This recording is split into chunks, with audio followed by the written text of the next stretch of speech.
અને હકીકત કહું, આપણે ભાગશાળી છે, ઘણા સંતો મળ્યા છે. આ સતયુગમાં, ત્રેતાયુગમાં, દ્વાપર યુગમાં એમાં કઈ બહુ મજા નહોતી. હતા ભગવાન ક્યારે આવ્યા છે? સમાજ નતો હારો, આપડી જેવો તો હતો જ નહીં હારો. મારા સમાજ બેકારના ભેટનો. હા, હરિશ્ચંદ્ર રાજા જેવો રાજા વેચાતો હતો, રખેહર સિવાય ખરીદનાર કોઈ ન મળ્યો તો બીજી પ્રજા કેવી છે?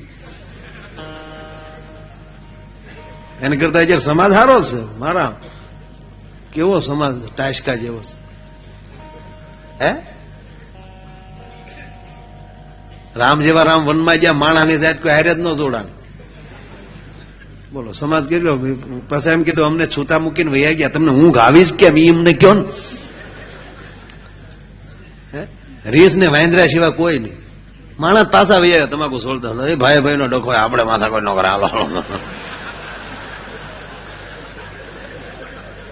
જેથી તમને બીજા પ્રત્યે ભાવ પેદા ન થાય તેથી માની લેજો તમારા ઉપર ગુરુની કૃપા ગઈ. અને તમને એમ લાગે ગુરુની કૃપા એટલે શું, ભગવાનની કૃપા એટલે શું? તમારો દુશ્મન ભલે હોય સાહેબ ને એનું સારું થાય છતાં જો તમને અંદરથી હરખ મળે આવવા, તેથી માની લેજો તમારી ઉપર ગુરુની કૃપાના ધોરિયા મળ્યા છૂટવા. એ બહુ મોટો મુદ્દો. જેથી સતયુગમાં સંતોય તેમ બાપુ આશીર્વાદ તો બહુ ઓછા જ આપતા હતા. હરાબ સિવા ઘા નહીં,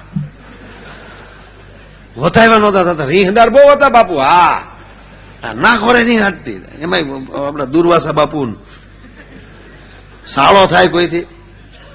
હે, મહાન મહાપુરુષો. ક્યાંક રાક્ષસો વધી ગયા, ઇન્દ્ર બેઠેલો મોજમાં બિયર બારમાં, એટલે સોમપાન કરતા હતા, નૃત્ય થતો હોય, બીજું શું કહેવાય. એવા મોજથી ઇન્દ્ર રાજા બેઠેલા અને દુર્વાસા અહીંયા ગયા. શું કામ? રાક્ષસો વધી ગયેલા. ઇન્દ્રને કીધું તું દેવોનો રાજા છો ને તું ભલામણ અહીંયા મહેફિલમાં છો અને બોલા અમારી વાડ્યું હોજ વાળી દે છે. જેવા દુર્વાસા આવ્યા એટલે સભાએ આખને માન આપી દીધું. પણ ઓલી અપસરાને બિચારીને ખબર નહીં. જો એ શ્રાપ કેટલા હેરાન કરે છે. અત્યારે એક પણ સાધુ શ્રાપ દે એવા કોઈ સાધુ જ નથી આ ધરતી. આશીર્વાદ સિવાય બીજું કામ લહેર કરો છોકરાઓ જાઓ. ખરેખર સ્વામીને અમે અરે બે ક્યારેક આપણે એમ થાય કેટલો આનંદ છે એમ. નહીતર હું બે હાય બાજુમાં. હા, દૂર રહેના, અડના તો નહીં જ.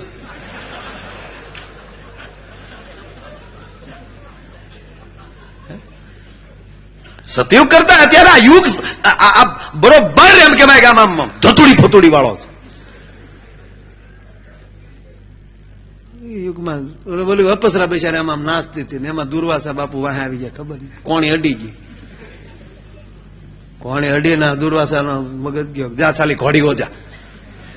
બોલી કે તમે આમ ન કરાય બાપુ. કઈ હું કઈ તમારી કુટિયામાં નાચવા ન આવી. હું ઇન્દ્રની સભાની અપસરા છું, મારો ધર્મ નિભાવું છું. તમે ક્યારે પાછળ આવી જાય મને ખબર નથી. અને મારો ધર્મ હતો નાચવાનો, એ હું ધર્મ ચૂકી નહોતી. ભૂલથી તમને કોણ એડી તમે હવડો મોટો મને હરાપ આપો. પછી દુર્વાસા બાપુ બોલ્યા કે હવે શું બટા જે થવું થઈ ગયું, બોલાઈ ગયું છે. તારે એ શ્રાપ તો મિથ્યા નહીં થાય, પણ જેથી આ ધરતી પર 3.5 વજ્ર ભેગા થાય તેથી તારો શ્રાપનું નિવારણ થાય. એ કે હવે મારે 3.5 વજ્ર ક્યાં ગોતવા જવાય? અમે તો દાતે કરવા. એક કેવા આ દ્રષ્ટાંત એટલે મગજભાઈ હું જાતો તો બીજી વાત ઉપર આવી ગયો. કૂતરી ઘડી એક બાજુ મૂકી દઉં, ઘોડી આવી આમાં. આમાં હું નવું ઉભું થાય એમાં હું કરું. બરોબર ને ભાઈ?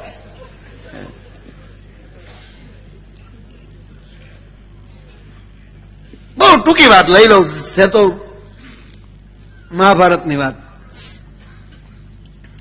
એક પણ શબ્દ મારે ખીચાનો નથી. કેશ મારી સ્ટાઇલમાં, એટલે તમને મન બેન હવાઈને આવે. આવી ધરતી ઉપર શ્રાપ હતો એટલે ઘોડી થઈને આવી ધરતીમાં એ નદીને સામે કાંઠે ઘોડી થઈને અને આ બાજુ રાજાના ઘોડા સરવા આવે. એ કે સરે નહીં,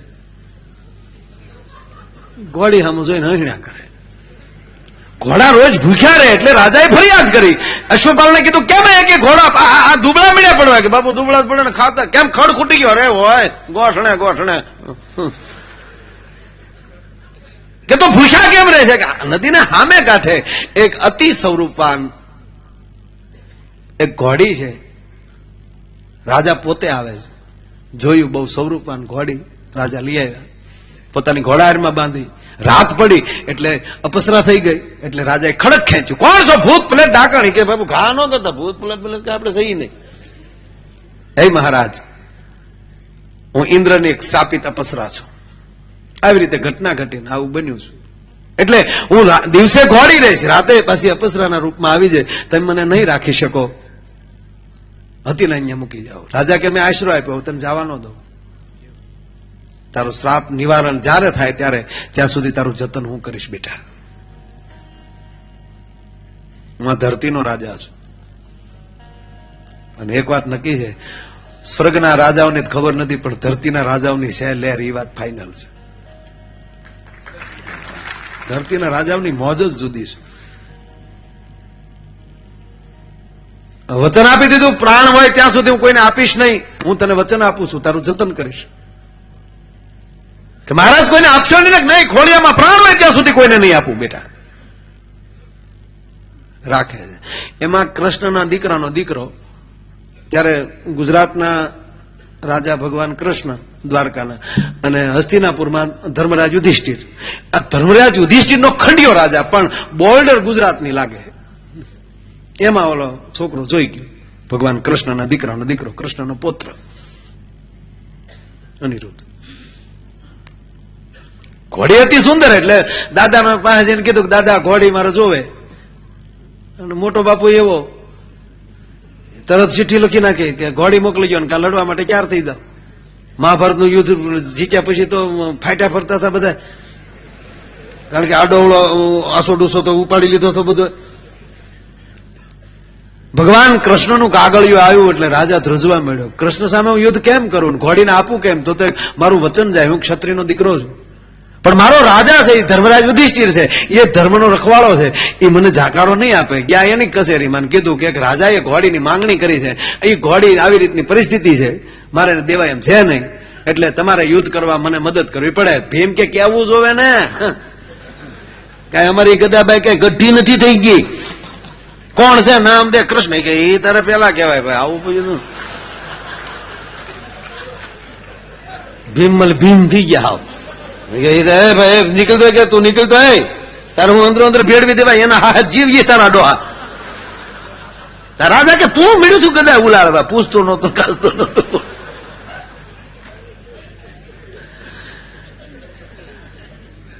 ટૂંકી વાત એ છે કે એ ધર્મરાજાએ ના પાડી, યુધિષ્ઠિરે ના પાડી કે અમે કૃષ્ણ સામે યુદ્ધ ન કરી શકીએ.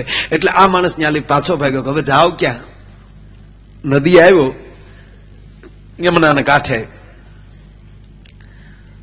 લાકડા ખડક્યા, કીધું મરી જાઓ, જીવતા પાછું કેમ જાવ? લાકડા ખડકીને જ્યાં મરવાની તૈયારી કરી, એમાં અભિમન્યુનો દીકરો પરીક્ષિત, હાવ નાનો, આ છેલ્લો તબક્કો, 7 વર્ષની પરીક્ષિતની ઉંમર, અને ઈ બરોબર નાવા આવેલો ને બળતા જો તૈયારી જોઈ એટલે કીધું કે હેઠો શું છે તાર દાદા એને કઈ ધ્યાન દીધું નહીં. એ બધા હાવ કે હું બે ગયા પાણીમાં ભોખ દઈને કે મેં આવી રીતે વચન આપ્યું છે, મારે ઘોડી દેવાય નહીં, અને હવે હું જીવતો પાછો જાઉં અને ભગવાન કૃષ્ણ લઈ જાય તો મારે ખોળિયામાં પ્રાણ કાઢ નાખવા પડે. એની કરતા આયા ને આયા યમુનાનો કાંઠો છે ને આયા ને મારો દેહનો ત્યાગ કરું. ઓલો કે ભલે 7 વર્ષનો છો પણ ક્ષત્રિયનો દીકરો છું, મારે સામે કોઈક મરે મને પહોંચ ન થાય તો મારો ક્ષત્રિય ધર્મ લાગે. કોઈ નહીં લડે તો બંદા લડશે. કૃષ્ણ મરવું ઈ છે ને, બાજતા મરી જા હોય કે એઠું ઉતેર. 7 વર્ષનો છોકરો સાહેબ આવી સલાહ દેતો હશે, તેથી 80 વર્ષનો મુજરગો લાગતો હશે. ભીષ્મ તો નાનો લાગે આવે વ્યક્તિ પાસે. 7 વર્ષના છોકરા હેઠો ઉતાર્યો બે ભાઈ, રાકા કોઈ દી મરવાની વાતો કરી કરે બે ગયા. જમવાનું ટાણું છું, છોકરો આવેલો નહીં એટલે અર્જુનને કીધું કે છોકરો નાવા ગયો ક્યાંક, તરતા તો એને આવડે જ છે. મોટાના છોકરા ન તરે તો તરે કોના? આ છે ને આપને તરતા શીખવાડે, બીજું બધી મને ખબર નથી.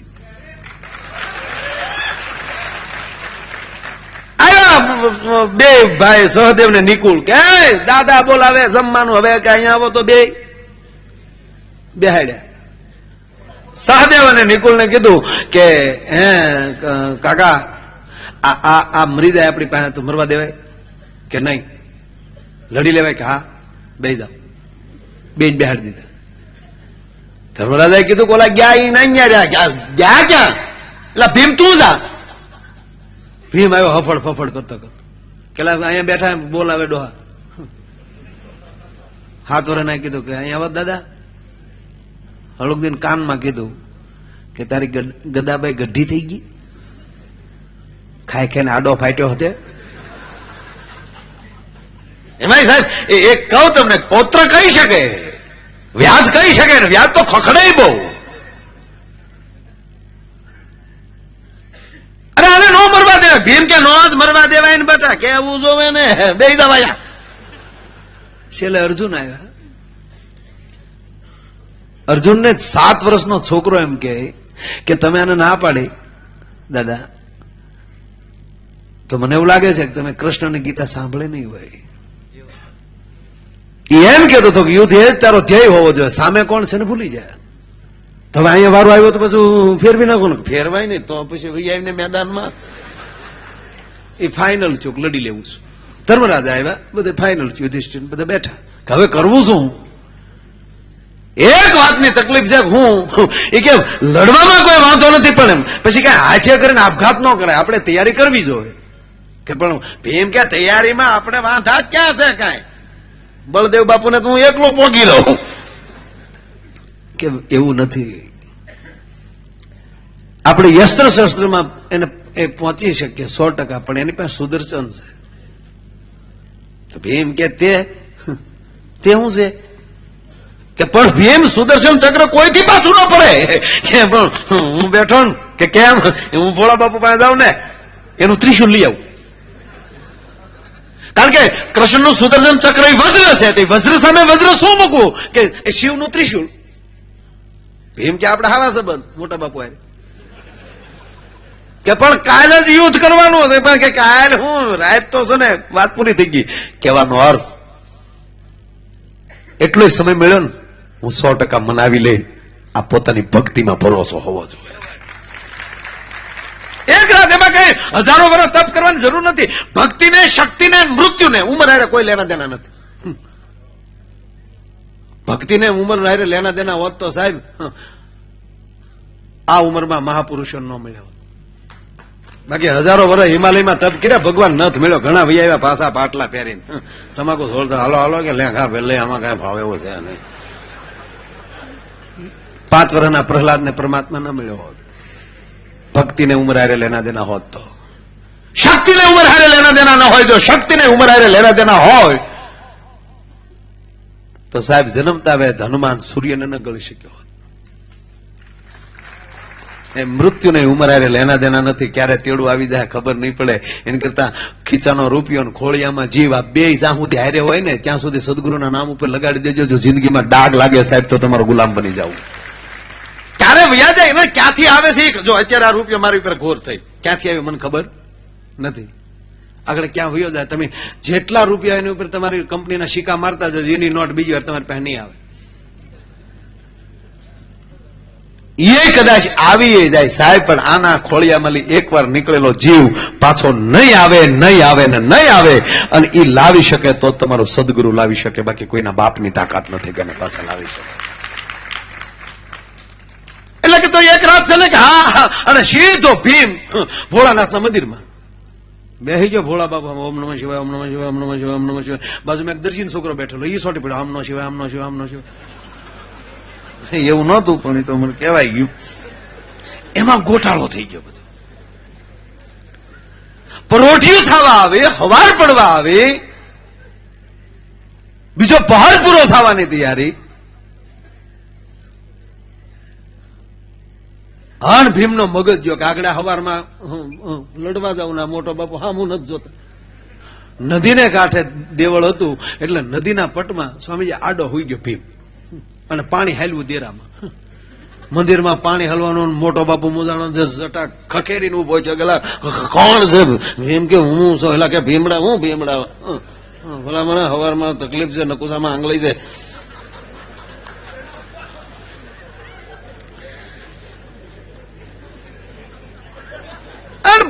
ભોળોનાથ તરત કીધું, મોટા બાપુ એક પણ માગી લે બેટા, શું તકલીફ? તકલીફ ને બાપુ, એક હાથ પૂરતું ત્રિશુલ જોવે.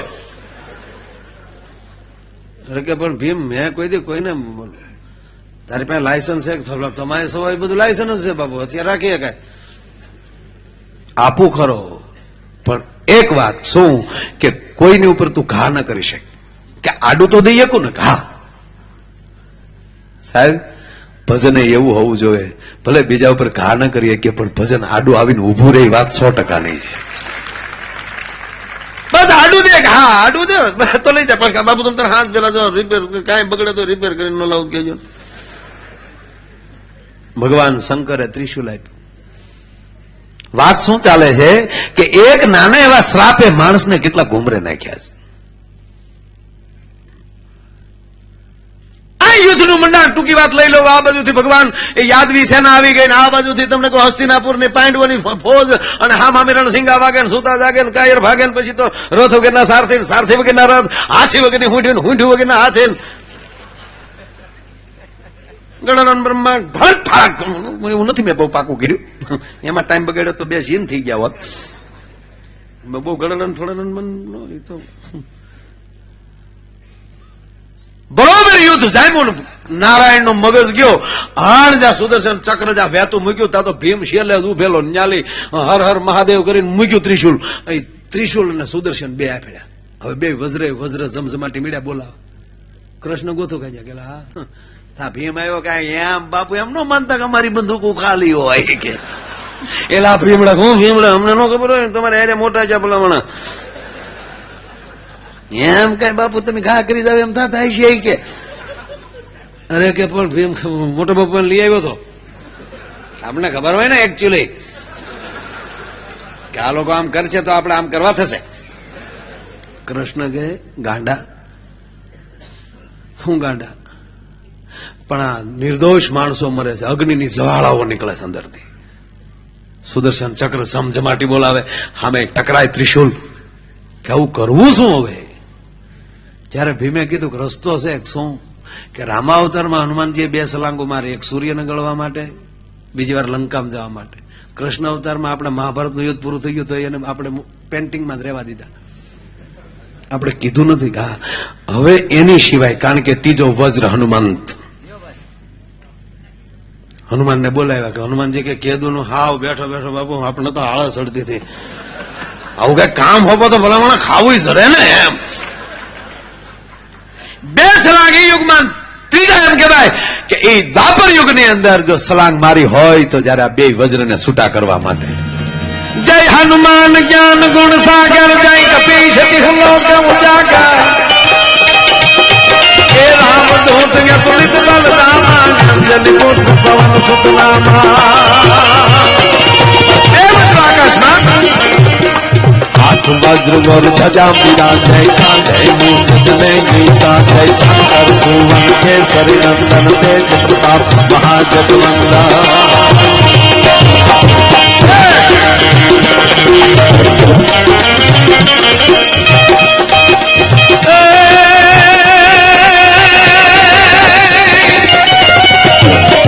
હાથ વજ્ર ગોર ધજા બિરાજે, કાંધે મુકુટ ને નિશા, જય શંકર સુવન કેસરી નંદન, તેજ પ્રતાપ મહાજગવંદન. પ્રભુ તારું સુદર્શન ચક્ર તો હાથમાં બંગડી પહેરે એમ પહેરતો વજ્ર, હાથ વજ્ર ધજા બિરાજે. અને શંકરનો 11મો રુદ્ર છો એટલે ત્રિશુલ લેવા મને કોઈ વાંધો નથી. પણ અમે 2 વજ્ર જયારે ભેગા થઈ જાય, 3 ભેગા થાય અને હું 2 વજ્ર ઈ ત્રીજો હું, આ ત્રણેય ધરતીમાં આવી તો ધરતી રાહતાળ વહી જાય. નીચે વજ્ર જોવે. ભીમ કે અડધું હાલે? હનુમાન કે ચલાવી લઈશ, મારે ખાલી પગ અડી જાય તો પૂરું થઈ જાય. ભીમ અડધો વજ્ર ઈ પડખું પર ઈ હું તો આકાશમાંથી એમ કહેવાય હનુમાન જામ એમ કહેવાય સલાંગ મારી અને આકાશમાં ગયા અને એક હાથમાં સુદર્શન ચક્ર, એક હાથમાં શિવનું ત્રિશુલ. ત્રણેય જામે હાડા હાટ કરતા ધરતીમાં આવતા હતા ત્યારે દિગપાળોના હાથમાં ધરતીના છેડા છૂટવાની તૈયારી હતી, પણ ભીમને જ્યાં પગ દીધો એ અડધો ભીમ એટલે 3.5 વજ્ર ભેગા થયા તા ઓલી ઘોડી કડાકો થઈને અપસરા થઈ ઇન્દ્રની સભામાં વહી ગઈ અને અહીંયા બધા ભેગા ભેગા હાલ્યો. આવા હરાપમાં આવા ધંધા છે.